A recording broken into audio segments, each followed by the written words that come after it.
Ouais, tu vas avoir l'occasion de tester mon nouvel enregistreur. On va voir si ça marche comme ça. Donc, c'est quoi ton faux prénom? Thomas. Donc Thomas, tu es au courant et je t'ai prévenu que tu étais enregistré. Tu changes les villes, les prénoms, un petit peu les âges, mais pas trop parce que sinon c'est pas très réaliste. Et tu bénéficies de ce phone coaching gratuitement un dimanche après-midi à 15h54 parce que tu es VIP. Bien, merci Stéphane. homme-d'influence.com/VIP. Je t'écoute. Alors je t'appelle Stéphane parce que j'ai un problème dont moi-même j'ai un peu du mal à identifier. Je suis avec ma copine depuis environ, ça va faire 6 mois maintenant officiellement 6 mois. Elle a 30 ans. Afin d'être 100% transparent avec ceux qui nous écoutent, je dois dire que je l'ai déjà rencontré une fois. Voilà, je ne prétends pas ne jamais l'avoir vu, puisque tu me l'as gentiment présenté une fois pendant un dîner. Voilà, comme ça vous savez tout. Voilà, exactement. On fait toute transparence totale. Et donc elle a 30 ans, précision, parce que je pense que ça a quand même son importance. Elle n'est pas française, elle est scandinave. Donc c'est peut-être pour ça aussi que j'ai du mal, enfin ça c'est mon interprétation, je n'ai pas trop interprété, mais j'ai peut-être du mal à la cerner. On s'est installés ensemble là fin août. J'ai déménagé et elle quittait son appartement. Elle cherchait un appartement au même moment, donc on a emménagé ensemble. Tout se passe bien. Tout se passe bien, tout se passe bien. C'est quelqu'un que j'aime beaucoup. On a des points communs, on s'entend très très bien. Si tu l'aimes beaucoup, c'est que tu l'aimes pas. Hein. Non, je l'aime beaucoup, j'aime, on va dire. Je m'exprime, je suis pudique, je l'aime en fait. Je suis amoureux d'elle. Et tout se passe très bien, à 90%, parce qu'il y a 10% qui sont un mystère pour moi. C'est-à-dire qu'en fait, il y a toujours chez elle ça reste toujours superficiel. C'est difficile parce que j'ai du mal à savoir le problème. Donc, je pense pas que c'est moi qui me le crée ce problème, mais les choses restent toujours très superficielles. C'est quelqu'un de très indépendant, qui a un fort caractère, elle sait très bien ce qu'elle veut, elle sait très bien ce qu'elle pense. Et par exemple, lorsqu'on a une discussion et que par elle-même, en fait, elle déborde un peu sur le sujet, elle approfondit un peu dans l'intime, sur des choses qu'elle pense personnellement, sur son passé, etc. Si je relance, en lui posant une question pour approfondir le sujet, elle se rend compte en fait qu'elle est un peu trop loin dans peut-être sa pensée, je sais pas. Et elle est lude, elle reste silencieuse, elle sourit et elle passe à un autre sujet. Et en fait, j'arrive très peu en fait à aller au cœur des choses avec elle sur certains sujets. Et notamment, alors sur des sujets personnels, sur des sujets. Par exemple, j'ai une anecdote là hier, avant-hier on était au restaurant et on travaille dans le même milieu. Et elle me dit, moi j'ai dit voilà, je suis pas vraiment du genre que je déteste. On avait une conversation la veille avec d'autres amis, on s'était un peu foutu de certaines personnes que je trouvais un peu trop prétentieuses, un peu hipster. Et elle dit, moi il y a des gens que je déteste. Et je lui dis, ah bah oui, qui tu détestes? Et là en fait, je sais pas. Elle bloque. Elle bloque, elle est lude et elle dit, elle répond pas. Et en fait, ça m'a vraiment agacé. J'ai trouvé cette femme en rouge, c'était un dîner, c'était son anniversaire, tout ça, donc j'ai pas voulu. Ça m'a vraiment énervé en fait, et c'est souvent ça en fait. Mais dans tout, sur des sujets personnels et aussi dans l'intime, c'est-à-dire aussi dans la sexualité, etc. C'est-à-dire que c'est quelqu'un qui, parfois, on va parler un peu crûment, elle me chauffe, et d'un coup, elle bloque. Et en fait, à force de tous ces petits détails, c'est-à-dire que je suis dans une relation où tout se passe très bien, mais il y a des détails complètement pour moi qui me paraissent incohérents ou tellement superficiels, ou d'un coup, ça n'a plus de logique, que ça me dérègle dans un sens, c'est-à-dire que je ne sais plus trop sur quel pied danser et comment agir. Je sens que c'est une sorte de forteresse. Voilà, c'est pour ça que je t'appelle, mais ça reste vague quand même. J'essaie de moi-même voilà, ça reste vague. Et je voulais savoir si tu avais toi-même tu as vécu ça, si tu avais des pistes ou quelque chose, je sais pas. Écoute, est-ce que je l'ai vécu directement? Je vais aller droit au but, la réponse est non. Est-ce que j'ai eu un phone coaching similaire? La réponse est également non. Si tu entends des bruits de pluie très très forts, c'est parce que je suis sous un orage. Par contre, ça, intuitivement, je pense que tu es sur la bonne piste et que c'est quasiment entièrement culturel cette histoire. Ça n'a rien à voir avec son niveau d'intérêt pour toi. Je pense que c'est une forme d'éducation dont elle se fait une certaine forme de fierté, qui est de ne dire du mal de personne. On l'a peut-être éduqué à une certaine forme de bienveillance un peu abstraite.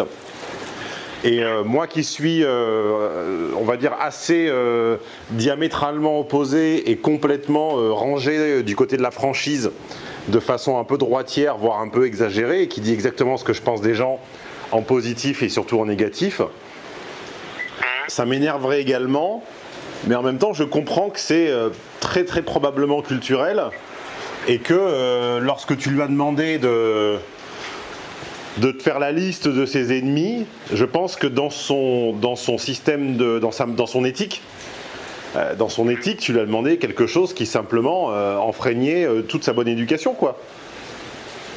Je pense qu'à l'instar de certaines cultures, enfin, tu sais, la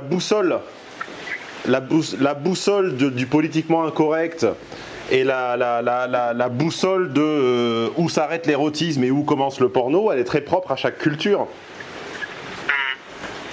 Aux États-Unis, on va être extrêmement cru sur certains sujets, et puis quand on a vu il y a 15 ans le bout d'un sein, enfin un téton de Janet Jackson, ça a fait un scandale. Par contre, ça dérange personne de voir le cul de la grosse Kardashian partout sur les réseaux sociaux. Pourquoi? Parce qu'elle a toujours une espèce de mini-robe transparente par-dessus.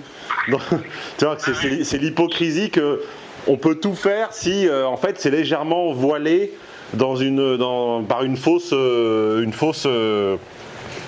pudeur, si tu veux, qui voile légèrement le truc. Donc tout à coup ça devient parfaitement acceptable. Donc je pense que ce que tu appelles superficialité est simplement une forme de culture non latine dans laquelle certaines choses ne se disent pas, quoi. Ça me semble totalement décorrélé et ça me semble n'avoir strictement rien à voir avec son niveau d'intérêt pour toi. Si c'était ton inquiétude, le fait qu'elle ne réponde pas ou qu'elle élude me semble être une part de sa personnalité tout simplement. Et entre guillemets, ça semble être un petit peu son corps, C-O-R-E, c'est-à-dire vraiment le plus profond de ce qui la caractérise, quoi. C'est une fille qui n'ira pas au conflit, qui n'ira pas à la confrontation directe et qui détestera viscéralement se retrouver dans une posture qui pourrait la mettre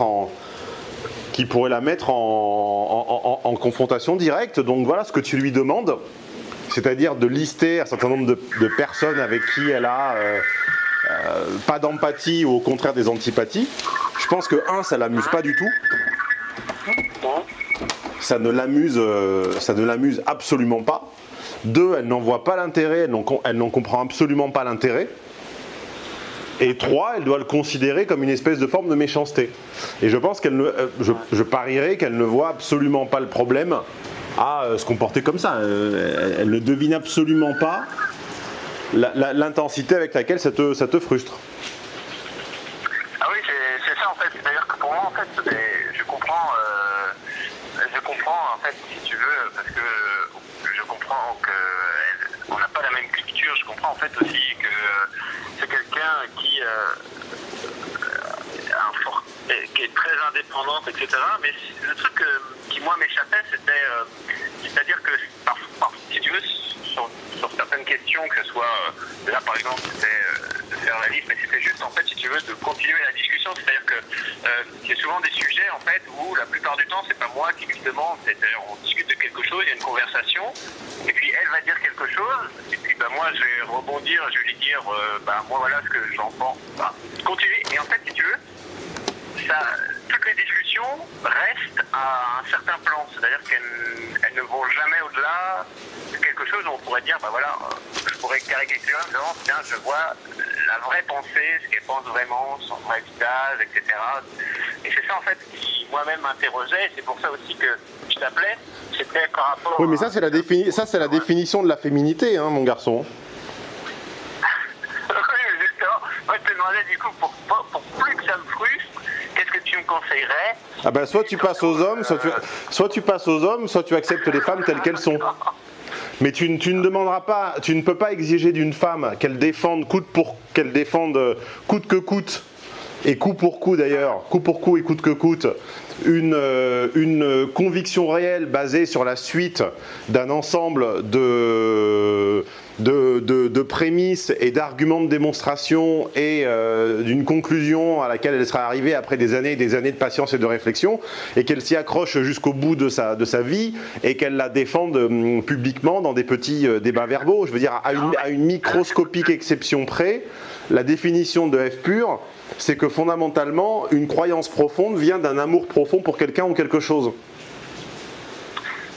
Mais ça, je comprends. Ça, par exemple, je comprends bien. Mais là, si tu veux, là, honnêtement, j'ai eu plusieurs relations. J'ai connu d'autres femmes, toutes françaises. C'est vrai que c'est la première femme étrangère vraiment avec qui je sors aussi longtemps. Et là, c'est vraiment quand même. Alors, peut-être moi, du coup, c'est le choc culturel que je me prends. C'est vraiment. Ça reste quand même souvent, très très souvent, mais vraiment très superficiel. Ouais. C'est-à-dire que ça peut être même sur des questions anecdotiques. Donne-nous un exemple. Ah, je sais pas, mais ça peut être du... Enfin là, c'est pour ça que je t'appelle un peu dans la confusion, mais ça peut être... Je caricature à peine, mais ça peut être du style... elle me demande comment s'est passée ma journée, je lui explique ma journée, et elle, je lui explique sa journée, et ça reste très succinct en fait, c'est très rare en fait où elle... C'est comme si en fait elle voulait elle dévoilait très très peu. Vraiment très, très Mais je pense que c'est parce que sa journée n'a aucun intérêt, garçon. Okay. Elle doit considérer que sa journée n'a aucun intérêt, se comporter avec les différents phénomènes qui se produisent comme s'ils n'avaient aucun intérêt, et vivre de façon relativement détachée finalement des journées qui se ressemblent. D'accord.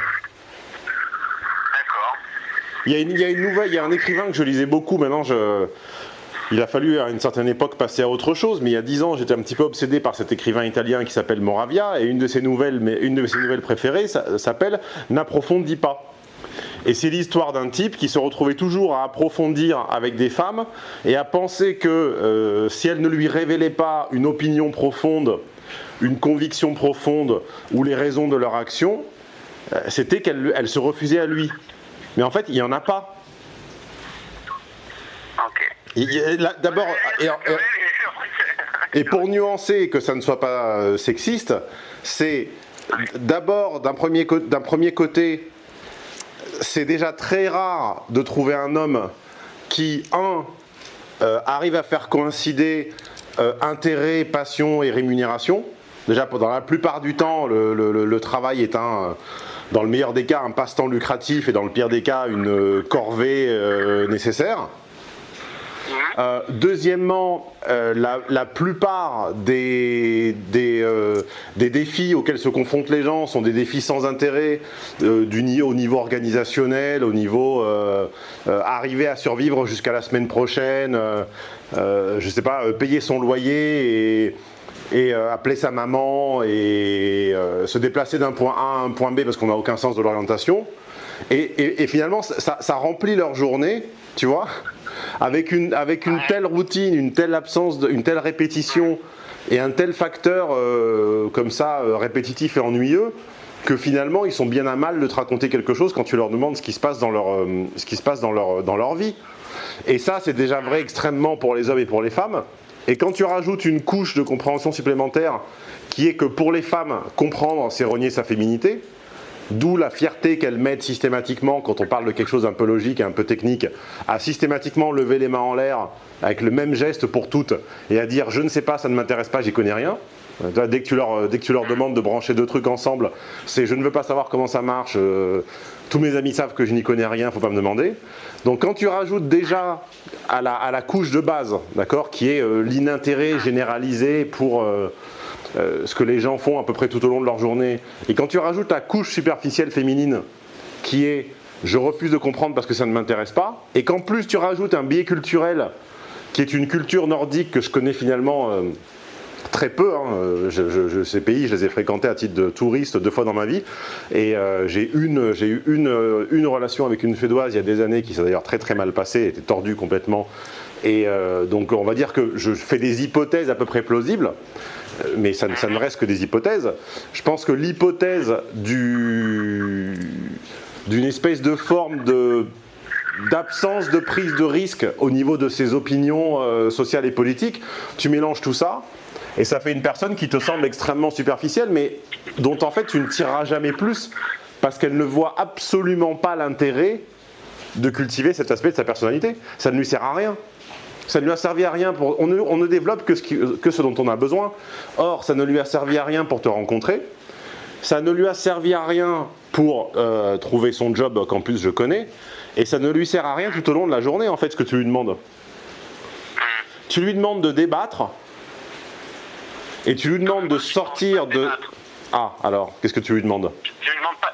Non, mais je lui demande pas de débattre, c'est-à-dire que je suis pas là à lui poser des questions. C'est-à-dire qu'en fait, ce qui moi me surprend, c'est que c'est elle qui lance... Quand elle parle, en fait, je le vois très bien, je le distingue très bien en fait. C'est-à-dire qu'en fait, elle parle et on va dire, il n'y a rien de personnel dans ce qu'elle dit. Et puis tout d'un coup, soit elle va dire quelque chose sur son passé, soit elle va dire sur quelque chose sur ce qu'elle pense vraiment, elle s'en rend compte. Et toi qui continues la discussion, mais moi je m'en rends compte parce que je le vois, je la vois tous les jours, etc. Et quelqu'un va très naturellement, moi ou d'autres, mais moi particulièrement, c'est moi qui m'intéresse. Et c'est ça en fait que je comprends pas, c'est-à-dire qu'en fait, voilà, c'est ça le problème pour moi, c'est que qu'elle, avec ses amis, ses collègues, elle reste dans cette nature-là très très superficielle. Et moi, en fait, qui suis son petit copain, etc., ça reste sur le même plan, en fait. C'est-à-dire qu'elle va se rendre compte qu'elle a approfondi quelque chose, et tout d'un coup, tu vas lui dire « Ah bon, bah... » En gros, je sais pas, mais sans vraiment que ça soit un harcèlement, tu vois. Et là, elle s'en rend compte et elle élude. Elle élude quelque chose. Et pour moi, ce que je craignais ou ce que je pensais, c'est que soit ça pourrait être une explication culturelle, ou soit tout simplement c'était sur les sujets intimes, etc., je le prends personnellement. Ce qui me frustre, c'est que je le prends un peu personnellement, c'est-à-dire que c'est un manque finalement, c'est-à-dire que je suis comme n'importe qui d'autre, et il n'y a pas une vraie confiance dans le sens où lui-même ne vaut pas la peine en fait que je lui dise vraiment ce que je pense en fait. Tu vois ce que je veux dire ? C'est ça en fait qui me frustre. Moi ce que je dis c'est que c'est exactement les prémices d'une situation d'obsession amoureuse. D'accord. Alors peut-être que je vois trop en avance et que je vois 3 ou 6 mois en avance, mais ce sont les prémices parfaites, mais parfaites, hein, ce sont les prémices parfaites d'une relation d'obsession amoureuse. C'est-à-dire, interpréter l'absence de confidence de l'autre comme un défi à relever, comme un challenge, comme un défi à relever. 2, se sentir entre guillemets pas à la hauteur ou invalidé de par cette absence de confidence. Et 3, finalement, voir son intérêt et sa curiosité aiguiller et continuer toujours de chercher à comprendre. C'est pour ça que je t'appelle, parce que j'ai pas envie de chercher à comprendre. Enfin, j'ai envie de chercher je vais te dire comme l'écrivain dont je parlais avant, n'approfondis pas. Ouais, ça comprenait pas. Elle n'a manifesté aucun intérêt à débattre, à approfondir, à exprimer non pas des convictions, mais on va dire le résultat logique d'une suite de pensées logiques et fonctionnelles, cohérentes et fonctionnelles, ça lui suffit parfaitement. Et encore une fois, on ne développe que ce dont on a besoin. Ça lui suffit à te rencontrer, ça lui suffit à bosser, ça lui suffit à sa nouvelle vie, puisque tu nous as dit qu'elle a changé de pays, donc je ne révèle rien. Ça lui suffit en tout. Et toi, ce que tu es en train, ou ce que tu es sur le point de lui exprimer comme message, c'est qu'en fait, elle ne te suffit pas. Et donc, paradoxalement, plus tu vas lui exprimer ton manque, plus tu vas finalement l'éloigner. Parce que tu ne peux pas expliquer à une personne qui a survécu jusqu'à l'âge de... Quel âge a-t-elle ? 30 ans. Tu ne peux pas expliquer à une personne qui a survécu parfaitement jusqu'à l'âge de 30 ans en quoi ses manques, finalement, en quoi ce qu'elle considère comme étant un aspect légitime de son caractère est en fait pour toi une carence illégitime. Là, tu vas la vexer dans des proportions que tu n'imagines même pas. Du coup, il ne faut pas du tout en parler, il faut passer à autre chose, quoi. Et d'ailleurs, ce qui est très intéressant, c'est que comment ça s'appelle, la situation que tu décris présente un certain nombre de ressemblances, voire de similitudes, avec la personne qui était notre partenaire de dîner lorsque j'ai rencontré ta copine. Et donc je répète, puisque tu la connais également, je répète cette phrase, tu ne peux pas présenter à quelqu'un qui a toujours vécu comme ça et qui considère ces petits détails comme étant des détails de caractère, tu ne peux pas, au nom de votre niveau d'intérêt et au nom de vos sentiments mutuels, tout à coup lui démontrer par la logique et par A plus B, ça reste une femme donc forcément, fondamentalement hermétique et hostile à la logique, puisque logique égale réduction du nombre de possibilités. Donc tu ne peux pas présenter à une femme sur un ton supérieur et didactique et logique le fait que ces traits de caractère, ces particularités, ces singularités ne sont pas des traits de caractère, mais sont en fait une carence, un manque et finalement une forme de faiblesse.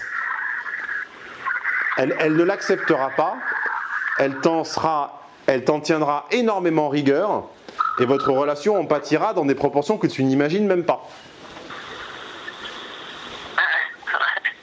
Je comprends bien ça, c'est pour ça que je t'appelle. J'étais au seuil... La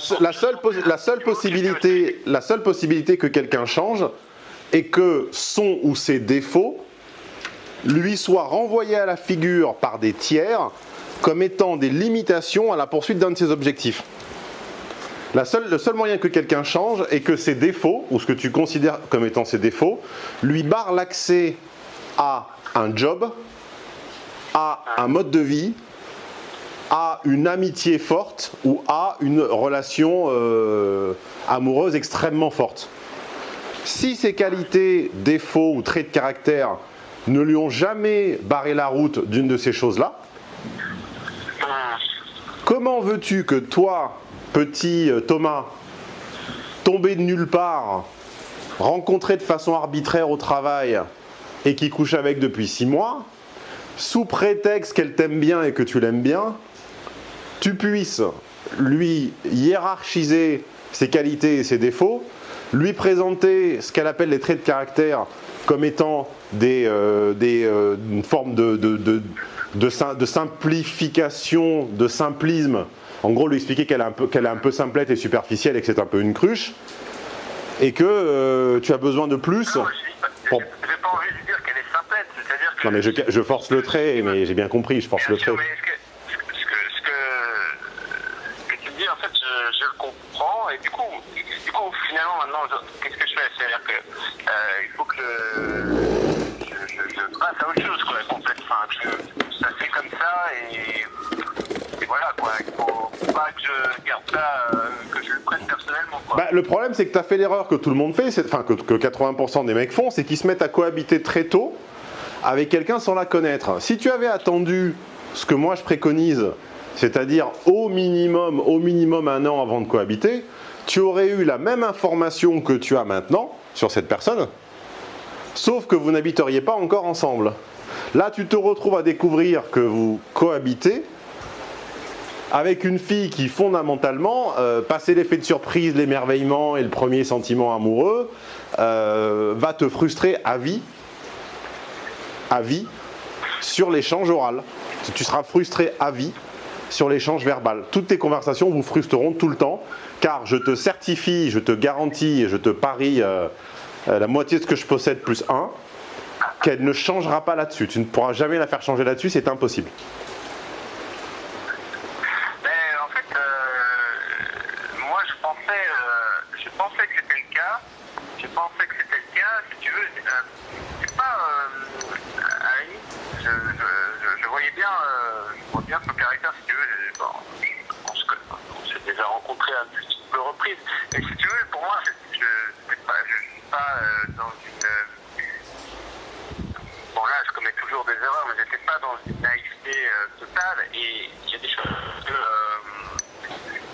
je savais qu'elle est comme ça et que c'est, on va dire, son ADN. Mais moi, en fait, ce que je voulais savoir, parce que dans certaines situations, ça n'a jamais été aussi... Par exemple, quand tu es avec ta copine, à un moment donné, en tout cas dans mes précédentes relations, il y avait quand même... Elles avaient toujours leur même caractère, elles ne changeaient pas, mais il y avait une sorte d'évolution où je voyais en fait que les choses évoluaient, elles dévoilaient plus d'elles-mêmes, et il y avait plus de confidence. Elle, en fait, si tu veux, au bout de 6 mois, ça reste vraiment exactement comme... Mais alors, je vais te dire un petit secret. Le grand défaut des hommes est qu'ils s'acharnent ils s'acharnent pendant des années à tenter de faire dévoiler à des femmes un trésor et un secret, une caverne intérieure, qui en réalité n'existe pas. Je n'ai jamais vu quelqu'un te révéler au bout de 3, 5, 10 ou 15 ans un aspect entier de sa personnalité. Ou alors, si ça existe, la personne est un psychopathe, c'est-à-dire a une pathologie psychologique de type violence ou drogue ou manipulation ou que sais-je. Mais une personne qui n'est pas une psychopathe au sens littéral, c'est-à-dire qui ne souffre pas d'une psychologie, d'une atteinte pathologique de son psyché, entre 6 mois et 1 an, tu la connais. Faut arrêter dans l'immense majorité des cas, 6 mois ou 1 an, a fortiori pardon, j'ai l'italien qui me revient en même temps que le français. J'allais dire si on partage un toit, t'as eu largement assez le temps de faire le tour de cette personne. Et aujourd'hui, le nombre de surprises ou de trucs imprévisibles qui t'attendent à son sujet est, excuse-moi de te le dire, extrêmement réduit. Tu auras peut-être tout ce que tu peux découvrir après 1 an avec une personne, c'est éventuellement qu'elle fume une clope en cachette une fois de temps en temps, que finalement un de ses bons potes était son ex. Tu vois, des micro-détails comme ça. Des micro-détails comme ça. Mais tu ne vas pas voir une personne se révéler. Une introvertie ne va pas devenir extravertie, une extravertie ne va pas devenir introvertie en 1 an ou en 10. Hein.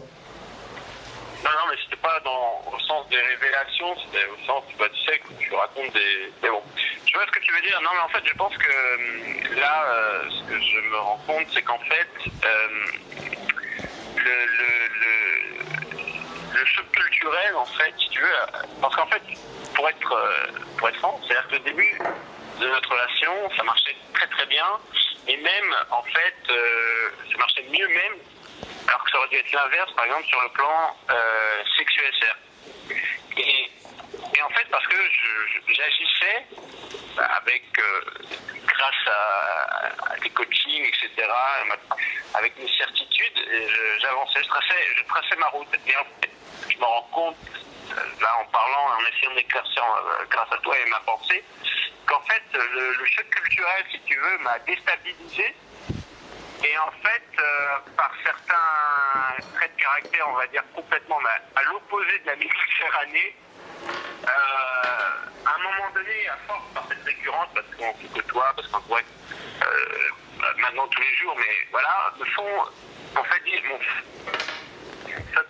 fait amener, frôler peut-être l'obsession, mais en tout cas à me dire, ça se trouve qu'il y a plus que ça en fait.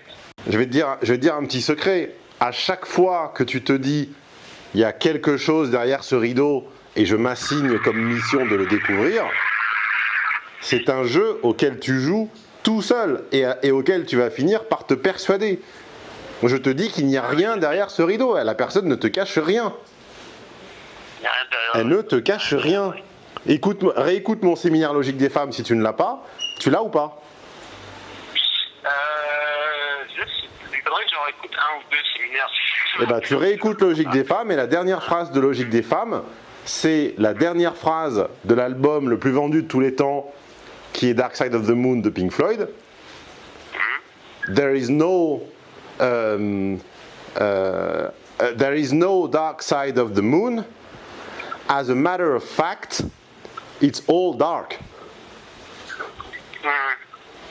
Et c'est ce qui est prodigieux. Bon, d'abord cet album est génial. Et puis c'est d'ailleurs sur ce point, entre autres, que je ne suis pas d'accord avec Tonton. Cet album est génial, mais c'est la métaphore et l'espèce de synthèse poétique qu'il conclut est encore plus que génial. C'est là on touche à l'art. Tu vois, on touche au génie. There is no dark side of the moon. As a matter of fact, it's all dark.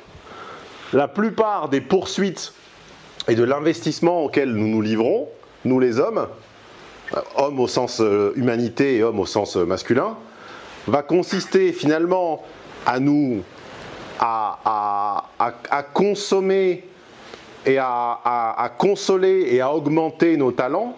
Ça, c'est une phrase de Nietzsche, c'est le mec qui est doué, n'est pas le mec qui le constate et qui attend, mais le mec dont le travail se déploie et lui permet d'accroître ses dons.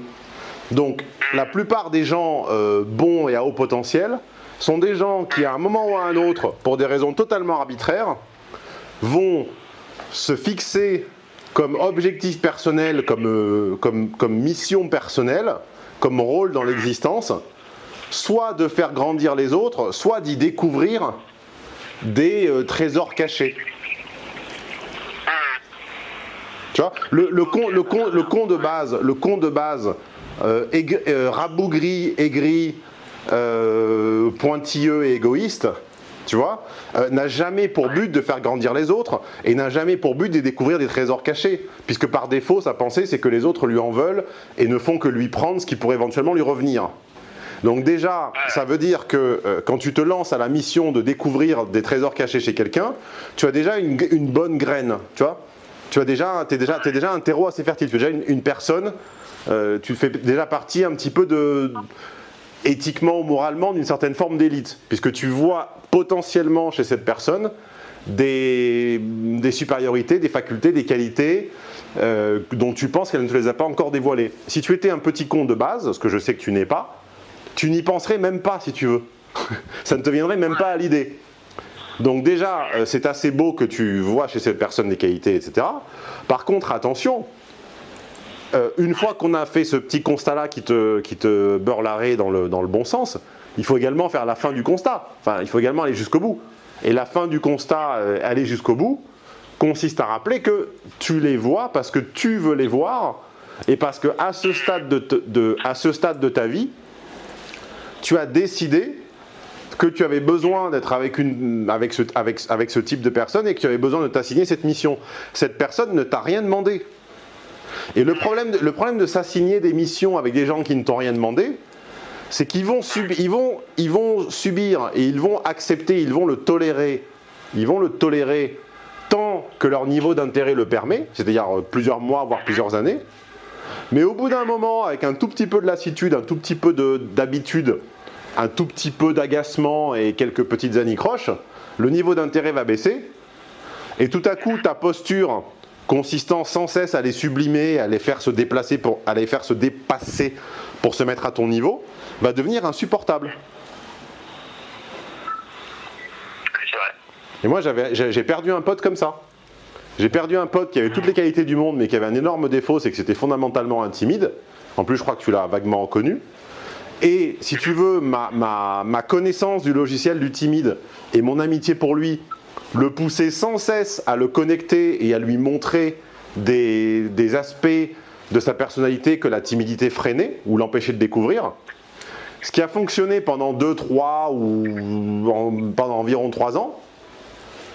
Mais au bout d'un moment, finalement, cette espèce d'obsession naît totalement de mon fait de le connecter à une part de lui à laquelle il ne voulait pas se connecter, l'a finalement fait décamper. Puisqu'en fait, tous ses autres potes ne lui demandaient aucun effort, et j'étais le seul, si tu veux, où pour son bien et par une mission que je m'étais assignée tout seul comme un grand et comme un con, j'étais le seul qui le rebranchait, qui le pluguait, qui le connectait systématiquement à ses limitations objectives, mais dont il était parfaitement conscient, sur lesquelles j'avais parfaitement raison, et qui étaient fondamentalement bienveillantes au fond. Puisque au fond, je ne voulais que son bien, mais je me suis assigné la mission tout seul d'améliorer entre guillemets ce mec. Et tu t'es fixé, tu es en train de te fixer tout seul comme un grand couillon, comme moi, la mission de désuperficialiser cette femme qui ne t'a rien demandé et qui a survécu jusqu'à l'âge de 30 ans en étant exactement comme ça. Et tu penses que, parce que vous avez un petit début de connexion sexuelle un peu sympathique, et parce qu'elle t'aime bien, et parce que vous partagez une feuille avec écrit loyer dessus, tu penses que ça t'en donne le droit. Ça ne te donne le droit de rien du tout, en fait. Cette personne ne changera éventuellement un jour, peut-être, et je dis bien peut-être, que dans la mesure où un trait de son caractère l'empêchera objectivement d'accéder à quelque chose qu'elle désire ardemment. C'est-à-dire que quelqu'un n'arrêtera éventuellement de fumer que parce que fumer l'empêche de poursuivre un autre rêve qui est de courir un marathon. Je comprends ce que tu dis. Ou bien, ça peut être un autre objectif, tout le monde n'a pas envie de courir un marathon, ça va être que fumer empêche cette personne de partager une relation ouverte et équilibrée avec quelqu'un qui pourrait être l'homme de sa vie. Là, éventuellement, elle y consentira. Mais elle ne consentira jamais à arrêter de fumer parce que quelqu'un lui démontre que c'est une forme d'action superficielle et inutile. D'accord. Donc tu es en train de te fixer ta mission tout seul, sans que personne ne te l'ait demandé, et certainement pas elle, Thomas. Elle ne t'a rien demandé. Et pour elle, tout va bien. Et ce que tu vois comme étant des limites objectives et des sources d'agacement très fortes, sont pour elle des traits de caractère que sans doute personne n'a jamais critiqué chez elle. Et tu vas commencer à la faire chier. Si tu continues. Mais justement, je continue pas parce que j'appelle au bon moment. Exactement. C'était tout seul dans ma... Que les autres en prennent de la graine. Avant de lui en parler ou avant de commencer à soit manifeste chez moi, j'ai appelé parce que ça me tournait dans la tête depuis quelques jours et justement, j'ai eu ce réflexe salvateur, je pense. Bon merci, je vais essayer de... Donc on va faire quelque chose qui en général plaît aux auditeurs, c'est qu'on va résumer en 30 secondes les conseils. Oui, s'il te plaît. Donc le premier conseil, c'est qu'elle ne t'a rien demandé. Le deuxième conseil, enfin la deuxième partie de l'analyse, c'est que tu t'octroies tout seul le droit de, entre guillemets, de juger ou d'analyser une personne qui ne t'y a pas autorisé, sous prétexte que vous vivez ensemble et que vous avez une bonne connexion au niveau cul. Ça ne te donne aucun droit. Troisièmement, pour qu'elle commence éventuellement à améliorer ce qui te déplaît chez elle, il faudrait déjà qu'elle le voie comme une faiblesse. Or, à mon avis, elle le voit soit totalement de façon neutre, soit comme une qualité, c'est-à-dire une forme de diplomatie. C'est d'ailleurs une arme rhétorique et dialecticienne de beaucoup de femmes qui n'ont jamais d'opinion claire ou qui tournent comme des girouettes, c'est qu'elles appellent ça de la diplomatie. C'est-à-dire que finalement, tu te dispenses de construire une pensée un peu structurée et ferme et d'avoir des avis fixes par en fait non pas une espèce de faiblesse logique ou de paresse intellectuelle, mais parce qu'il faut être diplomate et pouvoir dire ce que les autres veulent entendre. Donc je pense qu'elle voit comme une forme de diplomatie ce que toi tu vois comme une superficialité un peu ennuyeuse. Oui, juste une petite parenthèse sur ça, c'est que j'ai eu l'occasion cet été d'aller dans son pays et de rencontrer du coup ses concitoyens et ses amis. Et c'est vrai que le mot diplomatie, pour eux, c'est un mot très... c'est pour ça que j'avais l'intuition culturelle, c'est parce que c'est exactement ça en fait. Ils s'enorgueillissent d'être plus diplomates que, par exemple, les Français, par exemple. Très diplomates. Et ce que moi, parfois, je prenais pour un manque pas de conviction, mais un manque d'engagement, parfois. Je trouvais ça facile. Bah oui, mais le petit biais logique dans lequel vont s'engouffrer toutes les personnes comme elle, c'est que finalement, au nom de la diplomatie, ça te dispense de penser. Tu vois ? Voilà, c'est exactement ça, en fait. La diplomatie te dispense de construire des avis et de faire l'effort de les exprimer. Car en fait, faire l'effort d'exprimer un avis, c'est 50% de sa construction. C'est pour ça que tous les intellectuels et tous les gens qui pensent font des conférences et écrivent des livres. C'est parce que l'expression de ta pensée la construit à 50%. En écrivant un bouquin, le fait de taper sur les touches du clavier construit 50% de ta pensée. Là, par exemple, tout ce que je viens de te dire, je le savais, mais c'est parce que pendant 40 minutes et 42 secondes, je te l'ai exprimé verbalement, que j'ai saisi au vol cette pensée et que je l'ai écrite. Et que maintenant, elle existe. Elle existe non seulement parce que ce phone coaching sera uploadé sur les réseaux sociaux, mais également parce que le fait de l'avoir verbalisé et de l'avoir formulé dans un français le plus correct possible m'a permis de saisir cette idée qui existait en moi et que j'avais par pressentiment, pré-sentiment, mais finalement sans l'avoir prise, tu vois, elle n'était pas mienne cette idée. Et parce que tu m'as forcé à l'exprimer, maintenant cette idée est mienne. C'est comme ça que les créateurs créent. C'est pour ça que mon pote Delavier fait des petites vidéos. Il le dit d'ailleurs, c'est parce qu'en fait c'est plus facile que d'écrire des chapitres de bouquins. C'est que tu parles tout seul pendant 1h30 devant ton ordi, et à un moment tu en sors 3 idées. Donc le problème de la diplomatie, c'est qu'à s'empêcher d'exprimer, c'est comme le politiquement correct, hein, tout ça sont des armes idéologiques très dangereuses, car elles permettent finalement à des stratégies un peu sous-jacentes de se développer. La stratégie sous-jacente qui se développe derrière une espèce de diplomatie uniforme comme ça, c'est finalement que les idées que tu te refuses d'exprimer par, soit entre guillemets, diplomatie, sont des idées qui ne seront jamais tiennes. Parce que les exprimer par oral ou par écrit dans ta langue, avec tes mots, ta syntaxe, ta logique et ta grammaire, sont ce qui te permettra de les faire passer d'un état de pré-sentiment vague à un précepte concret, réel, que tu pourras utiliser dans d'autres analyses, dans d'autres discussions. Ce qu'on vient de se dire aujourd'hui, ça n'était pas mien, je l'avais en pressentiment, maintenant c'est mien, et je l'utiliserai dans un autre cas de phone coaching, dans un autre cas de sociologie, psychologie ou psychosociologie, quand il se présentera à moi. Maintenant il est dans ma poche, dans mon bagage, tu vois. Donc tu ne peux pas demander à quelqu'un qui a grandi dans une culture qui est l'inverse de ça, de l'enfreindre, tu n'en as pas le droit, elle ne t'a rien demandé, et elle t'en voudra. Donc maintenant tu acceptes ça, tu acceptes de ne pas approfondir, ou alors tu acceptes que tu t'es trompé de copine. Ok. Et ok, donc soit j'accepte, soit tu t'es planté de copine. Ok. Et du coup, un dernier conseil personnel, du coup moi, je laisse maintenant, je passe à autre chose, puisqu'il faut que j'accepte la situation, et pour éviter de cogiter, etc.